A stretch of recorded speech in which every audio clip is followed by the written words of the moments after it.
여러분 반갑습니다. 오늘 복음서 20강 하도록 하겠습니다. 자, 복음서 20강 앞에 내용들을 간단하게 이제 그냥 한번 눈으로 읽고 넘어갑시다. 서론이 있고요, 그죠? 그 다음에 1장 이따 오신 하나님 메시아에 대한 증언, 2장 메시아의 도래, 하나님의 왕이 오심 영광과 심판, 3장 하나님의 나라에 들어가려면, 4장 세상의 구원자. 그 다음에 5장부터 두 번째 단락이죠. 본문 10장 42절까지 자기 백성이 오신 메시아 그리고 그를 영접하지 않는 백성들, 첫 번째, 두 번째, 세 번째 자기 백성에게 오심 5장 그리고 6장 반부 자기 백성에 오심, 그리고 자기 백성을 그를 영접하지 않는 자기 백성이죠. 그 다음 다섯 번째 8장에 하나님의 자녀들은 혈통을 따라 나지 않는다. 하나님께로부터 난 자가 하나님의 자녀가 될 수 있다. 그리고 예수님은 하나님의 선한 목자다. 그리고 그 선한 목자가 이제 어떻게 할 것이냐? 세 번째 단락에서 예수님의 죽음과 부활, 영원한 생명, 예수께서 나는 부활이요 생명이니 라고 가르치시고 나서 그 다음에 우리가 지난번 했듯이 이 세상에서의 죽음, 영원한 생명, 예수님께서 그것을 자신의 죽음으로서 이루실 분이라는 것을 보여주고 있습니다. 자, 세 번째 단락인 13장 1절부터 30절에 대해서 십자가의 중심성에 대해서 볼 건데, 점점 더 예수님께서 나는 부활이요 생명이니 그리고 내가 그 사람이다 라고 하면서 점점 더 십자가로 가까이 가면 갈수록 조금 더 명쾌하게 어렴풋한 것들에 대해서 조금씩 더 설명하고, 물론 13장에서도 예수님은 이미 다 알고 행하시지만은 제자들은 여전히 그죠, 아직 완전히 예수님의 의도를 파악하지 못하고, 완전히 파악한 것은 아니지만은 그래도 점점 더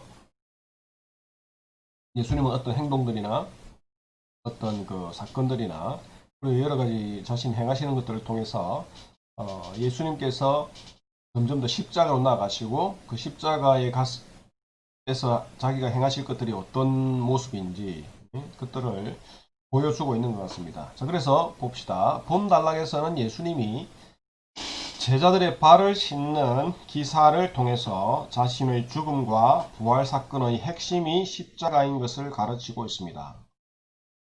다시 보면 예수님께서 제자들의 발을 씻기는 이것이 단순하게 그냥 우리는 뭐 겸손 뭐 이렇게 이야기하지만은 어쩌면 겸손 그 이상의 의미를 가지고 있다는 것을 우리가 볼 수 있습니다. 네? 그래서 이거를 통해서 자신의 죽음과 부활 사건의 핵심이 십자가인 것을 제자들의 발을 씻기는 그 모습도 겸손함이지만은 이 겸손함은 어디서 볼 수 있습니까? 예수님의 십자가에서 볼 수가 있죠. 겸손 또 섬김, 그죠?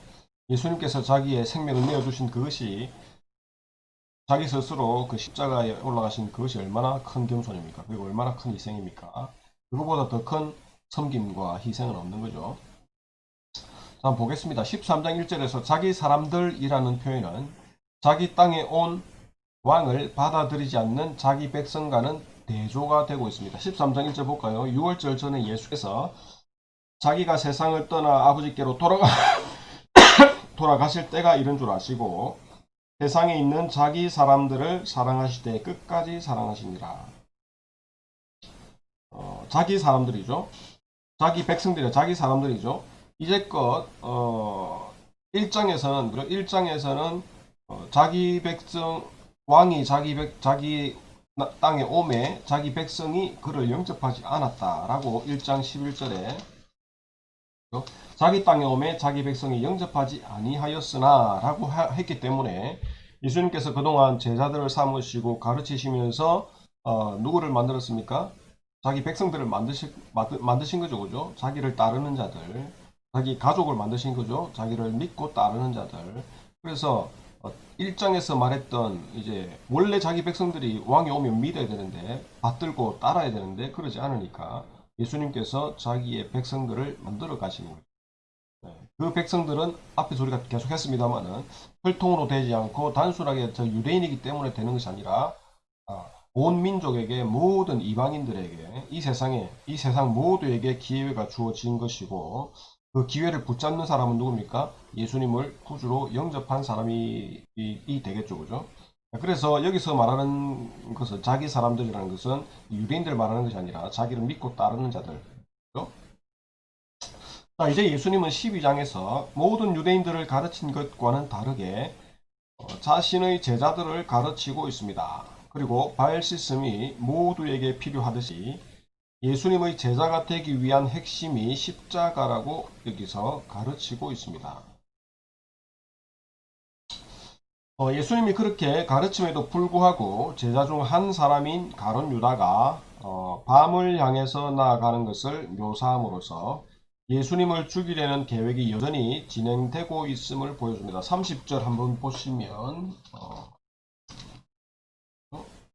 유다가 그 조각을 받고 곧 나가니 밤이로라. 여기서 그죠? 밤이라는 이것도 단순한 그냥 뭐 시간 때를 나타내 1차적으로는 때를 나타내겠죠. 그러나 그 이면에는 밤, 어두움, 요한복음 전체에서 대조되고 있죠, 그죠? 빛이 자기 백성에게 오매 그 그 어둠이 그 빛을 보고 도망가는 거죠. 그러니까 빛과 어두움 대조가 나타나고 있는데 어쩌면 가룟 유다가 밤에 나간 것도 가룟 유다는 이 밤의 지배를 여전히 받고 있다. 이 어둠의 지배를 여전히 받고 있다라는 그런 의미가 내포되어 있을 겁니다. 자, 그럼에도 불구하고 그 모든 것을 아는 예수님에 대한 묘사는 예수님이 자신의 때를 통제하듯이 이 모든 상황을 주권적으로 통제하고 있음을 보여주고 있습니다. 이게 무슨 말입니까? 예수님의 주권 하에서 예수님이 움직이는 거지 사람의 그 계획을 따라 움직이는 게 아니란 말입니다. 예를 들어서 예수님이 잡히는 것, 사람들에게 맞는 것, 뭐 핍박당하는 것, 이 모든 것들은 자기 스스로 그렇게 하고 있는 것이지 사람들의 계획을 따른 것이 아니란 말입니다. 마찬가지로 이후에 나올 사람 그 제사장들과 그 종들이 와서 예수님을 잡는 것도 뭡니까? 예수님이 자기 스스로 내어준 거지 그 사람들이 자기 예수님을 잡아온 게 아니란 말입니다. 그래서 때와 이 모든 것들은 예수님의 컨트롤 안에 있다는 것을 예수님의 그 주권 안에 있다는 것을 여기서 보여주고 있습니다. 13장 1절부터 17절에서 예수님의 발 씻김을 통해서 십자가의 의미를 설명을 하고 있습니다. 먼저 13장 1절부터 11절에서 예수님은 제자들의 발을 씻기면서 자신의 씻김을 받지 않는 자는 자기와 상관이 없는 자들이라 이렇게 말씀을 하고 있습니다. 8절에 한번 보시면요. 8절에 보면 베드로가 이르되 내 발을 절대로 씻지 못하시리다. 예수께서 대답하시되 내가 너를 씻어주지 아니하면 네가 나와 상관이 없느니라. 네가 나의 섬김을 받지 아니하면 너는 나하고 상관없다. 예를 들어서 나중에는 우리가 십자가의 의미를 설명한다는데 이것을 십자가 연결시켜 보면 뭡니까? 네가 이 십자가의 서비스를 받지 않으면 너는 나와 상관이 없다. 맞죠? 그런 말이 되겠죠. 너는 십자가 필요 없습니다. 아니다. 너 십자가 필요하다. 십자가 있어야 된다. 그 말이겠죠. 자, 그리고 온몸을 다 씻어달라는 베드로에게 이미 목욕을 한 자는 발만 깨끗하게 씻김을 받으면 되지만 모두가 그런 것은 아니라고 말합니다. 왜냐하면 그 중에 예수님을 팔 사람이 있기 때문입니다.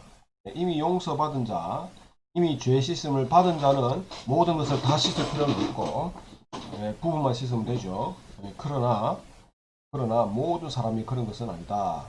모든 사람이 다 그런 것은 아니다. 어떤 사람들은 완전히 새롭게 다 씻겨야 할 필요가 있다. 그 말이죠. 그런 사람들은 완전히 예수님 앞에 나와서 씻겨야 됩니다. 자, 이어서 13장 12절부터 17절에서 예수님은 제자들에게 자신의 발 씻김을 본으로 삼아서 여기서 말이죠. 발 씻김은 십자가의 섬김을 내다보고 있다. 본을 삼아서 서로 섬기라고 가르치고 있습니다. 이와 같이 자신의 본을 따르라고 하면서도 다시 모든 사람이 그렇게 하지 않을 것이라고 언급을 하고 있습니다. 13장 12절부터 17절에 보시면 그죠?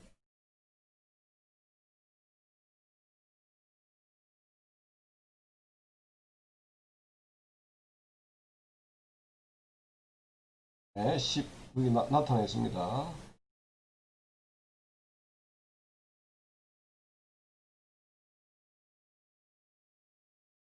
17, 18, 19줄 쭉 보시면 나중에 한번 찾아보세요. 즉 예수님은 누군가가 자신을 배신할 것을 지적하면서 이는 이미 예언된 것이라고 이야기를 하고 있습니다. 18절에 내가 너희 모두를 가리켜 말하는 것이 아니니라. 나는 내가 택한 자들이 누구인지 알미라. 그러나 내 떡을 먹는 자가 내게 발꿈치를 들었다 한 성경을 응하게 하려 한 것입니다. 그리고 이러한 예언은 이어지는 구절에서 가룟 유다에 의해서 실현되고 있습니다. 아까 말씀드렸듯이 예수님께서는 다 알고 계시고 그 모든 상황들이 예수님의 컨트롤 안에 있다는 것을 보여주고 있습니다. 예수님은 가룟 유다에게 네가 하는 일을 속히 하라고 말씀하십니다. 27절에 보시면 조각을 받은 후 곧 사탄이 그 속에 들어간지라. 이에 예수께서 유다에게 이르시되 내가 하는 일을 속히 하라 하시니 이는 이전에 예수님이 자신의 때를 알았던 것처럼 그 때가 이제 도래한 것이라는 것을 암시하고 있습니다. 이전에는 그 때가 아직 오지 않았기 때문에 피해 다녔지만은 이제 속히 행하라고 합니다. 저는 그 있어도 그죠? 아직 때가 아니기 때문에 예수님께서 뭐 피해 가셨다 뭐 그런 표현들이 있습니다. 요한복음 앞에 찾아보시면. 그러나 이제는 그 때가 가까이 왔기 때문에 이제 더 이상 피해 다니지 않고 그 때를 맞이해서 예수님께서 이제 대면하고 계십니다. 이는 유대인들이 예수님을 죽이려고 주도하는 것 같지만은 결국 모든 것은 예수님의 주권 속에서 이루어짐을 의미합니다. 아까 말씀드렸지만은 예수님이 사람들의 계획에 끌려다니지 않습니다. 결국 예수님께서 그 모든 것들을 상황들을 이끌고 계신다는 것을 우리가 알 수 있습니다. 자, 여기까지 됐고요. 자, 오늘 짧기 때문에 13, 그 다음 단락까지 하겠습니다. 네 번째, 13장 31절부터 14장 14절 예수 하나님께로 가는 유일한 길. 예수님께서 유일한 길이시죠. 요한복음 13장 31절에 31절은 예수님의 마지막 고별 설교가 시작되는 부분입니다. 예수님은 이 설교를 통해서 자신이 곧 떠나지만은 제자들은 이 세상에 살면서 하나님과 친밀한 관계를 가지는 특권이 있음과 동시에 세상은 적대적으로 대할 것이기 때문에 고통을 당할 것이라고 가르쳐 주고 있습니다.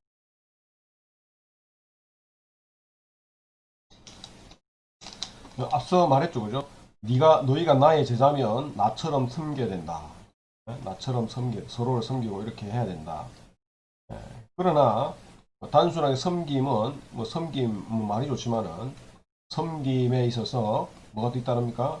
고통이 뒤따르죠. 예수님께서 자신의 십자가 섬김을 통해서 고통당하시고 또 많은 사람들에게 핍박을 당하셨듯이 그의 제자들도 하나님과 이렇게 친밀하게 가지는 특권이 있지만은 그러나 세상이 하나님을 대적하고 세상이 예수님을 대적하고 따라서 세상이 하나님의 백성들 그를 따르는 자를 대적할 것이기 때문에 당연히 제자들로 고통을 당한다. 그렇게 가르쳐주고 있습니다.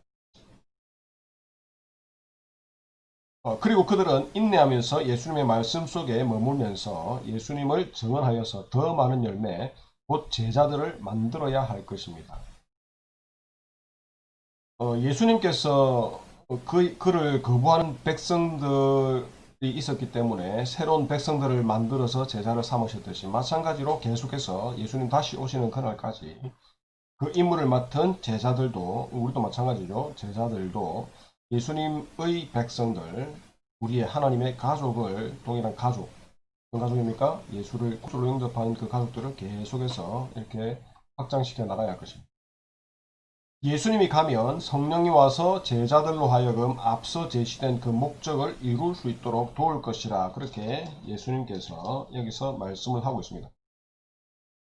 13장 31절의 시작은 보면 그러므로 이렇게 해줘. 그러므로 이는 앞서 유다가 예수님을 배신하고 어두움으로 나간 것과 연결되는 것입니다. 그러므로 즉 유다의 배신 행위로 인해서 십자가 사건이 촉발되었음을 말하는 것입니다.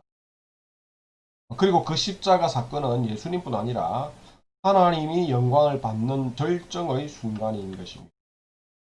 이 순간이 곧 올 것이기에 예수님은 제자들을 다시금 가르치기 시작합니다. 마지막 고백 설교를 하는 거죠. 그죠? 마지막까지 당부하고 계시죠. 예수님은 곧 떠나겠지만은 제자들은 유대인들처럼 따라올 수 없습니다. 13장의 32절에 그죠? 만일 하나님이 그로 말미암아 영광을 받으셨으면 하나님도 자기로 말미암아 그에게 영광을 주시리니 곧 주시리라.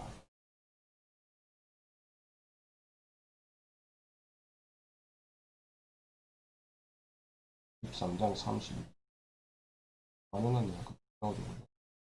자, 그 기간 동안 지켜야 할 예수님의 명령은 새 계명, 곧 예수님이 사랑한 방식으로 서로를 사랑하는 것입니다. 이것이 예수님의 방식이죠. 그렇게 하는 것이 참 제자의 모습이라고 34절, 35절 새 계명을 너희에게 주노니 서로 사랑하라. 내가 너희를 사랑한 것 같이 너희도 사랑하라. 너희가 서로 사랑하면 이로써 모든 사람이 너희가 내 제자인 줄 알리라. 이렇게 말씀을 하고 있습니다. 이어지는 제자들의 세 개의 질문과 답을 통해서 예수님의 죽음이 미칠 영원한 그리고 현재적인 결과가 무엇인지 밝혀주고 있습니다. 자, 여기 보시면 베드로가 질문하죠. 주여 어디로 가시나이까? 그러나 예수님은 네가 지금은 따라올 수 없으나 후에는 따라오리라 이렇게 대답하고요. 그리고 베드로의 부인에 대한 예언은 예수님을 따라가는 것이 쉽지 않음을 암시하고 있습니다. 13장 36절부터 38절. 그렇죠. 베드로 사도가 이렇게 했다는 것은 우리가 베드로이 못된 놈 이러면서 그것도 없다나 하지만 사실 쉽지 않죠. 예수님을 고난당하면서 핍박당하면서 그 사람들의 그 발시를 받고 손가락질 당하면서 따라가면 쉽지 않습니다. 자, 그러나 염려하지 말 것은 예수님만 믿으면 예수님이 거처를 준비한 후 다시 와서 데려갈 것이기 때문입니다. 14장 1절 딱 가서 너희는 마음에 근심하지 말라. 하나님을 믿으니 또 나를 믿으라. 내 아버지 집에 거할 곳이 많도다. 그렇지 않으면 너희에게 일렀으리라. 내가 너희를 위하여 거처를 예비하러 가노니 가서 너희를 위하여 거처를 예비하면 내가 다시 와서 너희를 내게로 영접하여 나 있는 곳에 너희도 있게 하리라. 내가 어디로 가는지 그 길을 너희가 아느니라. 이렇게 말씀을 하고 있습니다. 그렇기 때문에 어떻게 하라고요? 염려하지 말아야. 염려할 필요가 없다. 이어지는 예수님의 말씀, 내가 어디로 가는지 그 길을 너희가 아느니라. 이 말씀과 도마의 질문, 주여 주께서 어디로 가시는지 우리가 알지 못하거늘 그 길을 어찌 알겠습니까? 이를 통해서 예수님 자신이 길이요 진리요 생명임을 밝혀주고 있습니다. 즉 예수님이 구원의 길이고 진리를 드러내는 계시이며 영원한 생명을 주는 생명 그 자체라는 말씀입니다. 도마는 주 예수께서 어디로 가시는지 알지 못하면 그 길이 어찌 알겠습니까? 하지만 이미 예수님 다 가르쳐 주셨죠. 내가 곧 길이요 생명인이라고 말씀하실 것 같아서. 자, 여기서 그래서 예수님은 너희가 내가 어디로 가는지 다 안다. 이렇게 말씀을 합니다. 여전히 예수님의 말의 의미를 깨닫지 못하는 빌립에게 주여 아버지를 우리에게 보여주옵소서 그리하면 족하겠나이다. 이렇게 하죠. 주여 아버지를 우리에게 보여주옵소서. 이와 같이 하고 있는 헤매고 있는 깨닫지 못하는 빌립에게 다시 예수님은 자신이 하는 말을 들을 때에 하나님께서 일하시는 것을 볼 수 있다. 이렇게 말씀을 하는 것입니다. 14장 10절에 내가 아버지 안에 거하고 아버지는 내 안에 계신 것을 네가 믿지 아니하느냐. 네가 너희에게 이르는 말은 내가 너희에게 이르는 말은 스스로 하는 것이 아니라 아버지께서 내 안에 계셔서 그의 일을 하시는 것이라. 그리고 예수님이 간 이후의 제자들은 예수님의 이름으로 기도함으로 이전보다 더 큰 일을 할 수 있고 이를 통해서 하나님께서 영광을 받는다고 말하고 있습니다.